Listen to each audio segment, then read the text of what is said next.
Welcome to Taiwan Report News Brief, news and analysis from Taiwan. I'm Donovan Smith. All right, the Han anti-recall campaign is getting dirty with explosive new allegations. KMT Chair Johnny Chiang admits he's got an uphill climb in reforming the party. Japan, the Czech Republic, and the U.S. all show Taiwan some love. Foreign Minister Joseph Wu says he'll ensure no more diplomatic partners will bolt. Wait, what? Finally, China drops the word peaceful in front of reunification in a key speech. Should we be worried? But of course, up first, coronavirus updates. One new case of the COVID-19 was reported in Taiwan on Thursday, breaking a 13-day stretch of zero new confirmed cases in the country. He is a Taiwanese man who went to Mexico in January on a work trip and returned to Taiwan on Wednesday. There were no new cases on Friday. Meanwhile, the suspension of all outbound and inbound tours imposed on Taiwanese travel agencies will be further extended until the end of June. Taiwan's Centers for Disease Control on Friday introduced a bilingual chatbot that will allow local residents and foreign nationals to ask questions about the COVID-19 pandemic in Chinese and English. In economic news, the government will issue stimulus coupons to members of the public in July amid ongoing efforts to boost the economy. Further details and a timetable for the rollout of the plan will be made public in June. Now, that may be needed as Taiwan's manufacturing sector suffered a year-on-year sales drop of 2.15% in the first quarter of this year compared to last year, the fifth consecutive quarterly fall, the Ministry of Economic Affairs said on Tuesday. There was some good news, however. Export orders last month again defied expectations by increasing 2.3% year-on-year to $38.5 billion US dollars amid robust demand for information and communications technology products and electronics. On top of that, foreign direct investment in Taiwan, approved by the Investment Commission in the first 4 months of this year, surged 48.68% annually to $2.97 billion US dollars. This was driven by the wind power sector and the semiconductor industry. The campaigning and skirmishing over the recall vote on June 6th over Kaohsiung Mayor Han Kuo-yu is getting dirtier. The mayor's continued efforts to use the courts to get it shut down was dismissed for the third time in a Taipei High Court. Meanwhile, prosecutors on Wednesday initiated an investigation of Kaohsiung Civil Affairs Bureau Director General Cao Hangrong for allegedly telling supporters of Kaohsiung Mayor Han Kuo-yu to interfere with a recall vote against Han. Complainants provided evidence that Cao on Saturday last week wrote on messaging app Line that Han supporters should not vote in the June 6th recall vote, saying, we shall not vote, but we must monitor polling stations to put pressure on people voting to recall Han, the office said. And there was more. It could be even worse, however. The Taipei Times has reported on reports that members of Han's camp last week attended a banquet in Taipei for talks with China Unification Promotion Party Chairman Zhang Anle and members of the Bamboo Union Crime Syndicate. Plans were made at the banquet for gang members and Han supporters to obstruct the recall vote by lining up at polling stations where they would try to delay and disrupt the process, sources said. Some of the tactics include filming the proceedings outside the polling stations to intimidate voters, as well as having older people and gang members in line move slowly and cause delays, such as by not presenting their identification when at the head of the line, to prolong the process with the aim of making people give up on voting on what is expected to be a hot day, the sources said. Now, if these reports are proven correct, and I should stress they remain allegations, then this would be disastrous for Han. There is no way to explain using gangsters to interfere that the public would find acceptable. Now, all of this follows on credible reports that the Han administration has been targeting pro-recall advertising and tried, but failed, to limit the number of polling venues. So, does Han and his cronies have any hope that this will work? Well, highly doubtful. According to polls, these tactics would have to turn away over 1/3 of the people planning to vote to recall him, more if those saying they might vote also turn out. However, he may have turned away his best chance at seizing power. DPP city councilors gifted him with a Thanos Infinity Gauntlet from Marvel's Adventures franchise. He turned it down. Considering how well his campaign has been going so far, he might as well have given it a try. KMT Chairman Johnny Chiang had some very interesting things to say in a CNA interview. He said the party is still learning how to be an opposition party, an unfamiliar role for an organization that has spent most of the past 70 years in a position of power in Taiwan.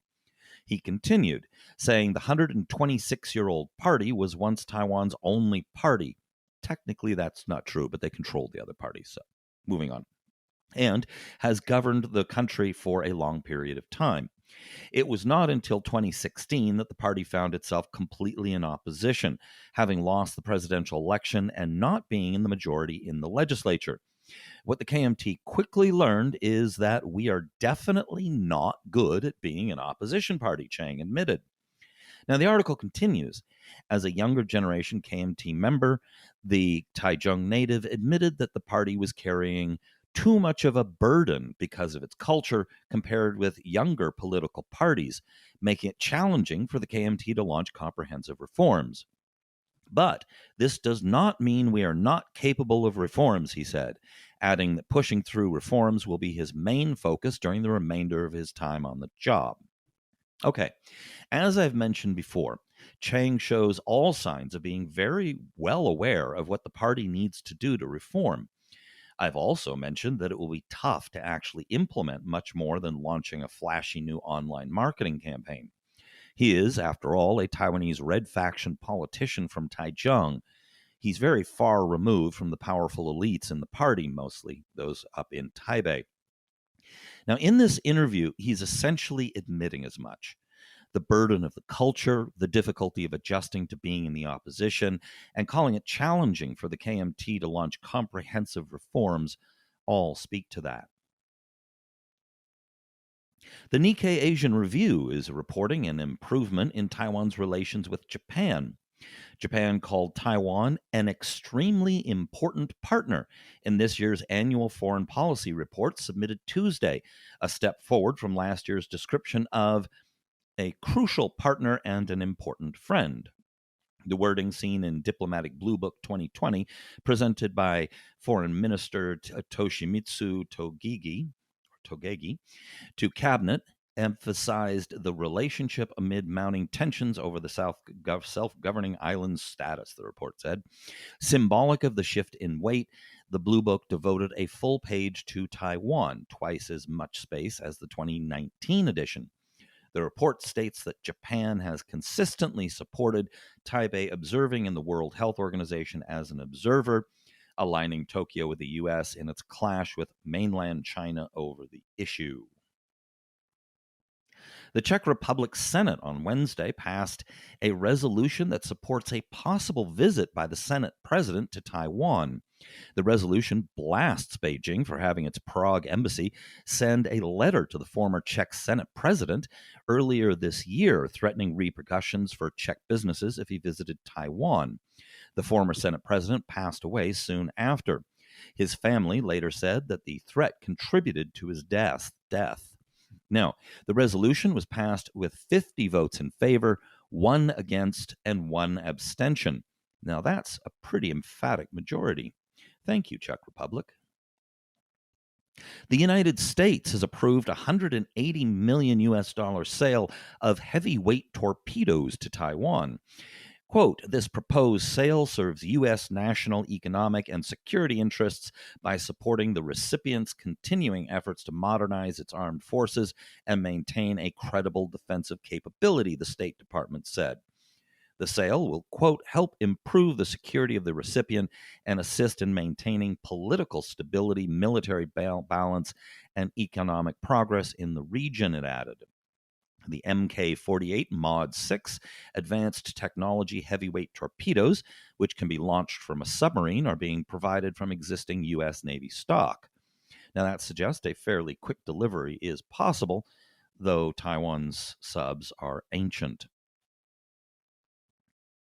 Minister of Foreign Affairs Joseph Wu vowed Thursday to keep Taiwan's current diplomatic ties intact. The Global Times, a daily tabloid under the auspices of the Chinese Communist Party's People's Daily, said in an editorial the other day that the number of Taiwan's diplomatic relations could become zero.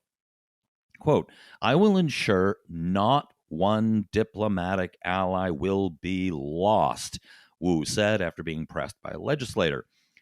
Okay, this begs some questions, including, why would he say this? 7 countries cut ties during President Tsai's first term, and there have been indications of wavering support in several countries. Never mind China's increased pressure using economic and financial leverage Taiwan can't hope to match. So, does he know something we don't know? Well, this is, of course, possible. However, it is also possible the Solomons may restore diplomatic ties. So who knows? But from where we're standing, it seems a rather bold statement for him to make. According to Reuters, Chinese Premier Li Keqiang left out the word peaceful on Friday in referring to Beijing's desire to, quote, reunify with Chinese-claimed Taiwan. Thank you, Reuters, for putting reunify in quotes. Li said, we will encourage them to join us in opposing Taiwan independence and promoting China's reunification. With these efforts, we can surely create a nation and a beautiful future for the rejuvenation of the Chinese nation. However, there was no mention of the word peaceful in front of reunification, departing from the standard expression Chinese leaders have used for at least 4 decades when addressing Parliament and mentioning Taiwan. Now, the report continues. A senior Taiwan official, however, told Reuters the absence of the word peaceful did not signal a fundamental change in China's approach toward the island. They are still talking about the concept of peaceful unification, just in an indirect linguistic expression, said the person who is familiar with Taiwan's policy toward China, pointing to Li's remarks on cross-strait exchanges and economic integration. Quote, it's neutral. We do not look at it this way. I'm not so sure. The Chinese Communist Party does things very much by the book, using jingoistic party-speak formulations. When these formulations are changed, it is also often intended to signal a change. So, is that the case this time? Well, don't know yet. But it is very much worth keeping an eye on. Keep in mind, China's state-controlled media has been very much more vocal recently and aggressive on using military force against Taiwan, and has been conducting significantly more military activities around Taiwan. There is a clear pattern of increasing the sharp edge of their message. Now, this doesn't necessarily mean that they are actually planning to invade, but there is no doubt that they're increasing their bullying tactics. As always, tune in tomorrow, hit like, subscribe, and all that good stuff. Look. This has been brought to you by the Taiwan Report. For more content like this, become our patron at report.tw. 哎呦，就是那个台湾狗啦，最喜欢我的台湾狗了。